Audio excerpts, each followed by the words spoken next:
Bharatiya Janata party और जितने भी नेशनल चैनल है एक बात कर रहे हैं, लगातार मैं देख रहा हूं कि वहाँ भारतीय जनता पार्टी जीत रही है और निष्पक्ष चुनाव हुआ है मिल्कीपुर में। नेशनल चैनल किसको कहते हैं? गुलामों वाले चैनल को, जिनको मेन स्ट्रीम मीडिया कहा जाता है। अब अरे गोदी मीडिया वो हो गए हैं, उनका जमीर मर चुका है।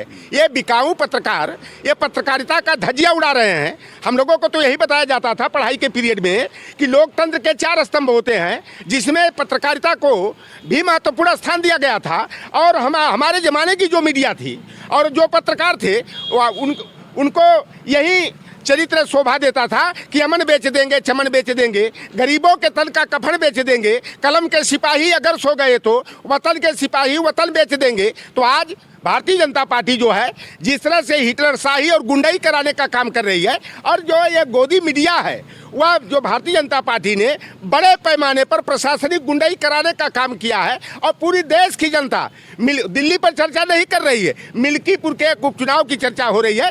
इसलिए चर्चा हो रही है कि लोकसभा चुनाव में यही भारतीय जनता पार्टी बड़े बड़े दावे करती थी, 80 में 80 में 79 सीट जीतने का दावा कर रही थी। लेकिन समाजवादी पार्टी ने अपने पीडीए एजेंडे के तहत जो है इंडिया गठबंधन को 43 सीटों पर जीत दिलाने का काम किया। और समाजवादी पार्टी अखिलेश यादव के नेतृत्व में 37 सीट जीत करके जो है देश की नंबर 3 और उत्तर प्रदेश की नंबर 1 पार्टी बनाने का काम किया। और जहां पर भारतीय जनता पार्टी की धार्मिक कार्यशाला चल रही थी अयोध्या में, रामनवमी का त्यौहार हमारे सनातन परंपरा में चैत्र शुक्ल नवमी को मनाया जाता था। लेकिन लोकसभा चुनाव में राजनीतिक लाभ लेने के लिए धर्म की अफीम चटा करके यह लोकसभा का चुनाव जीतने का काम कर रहे थे।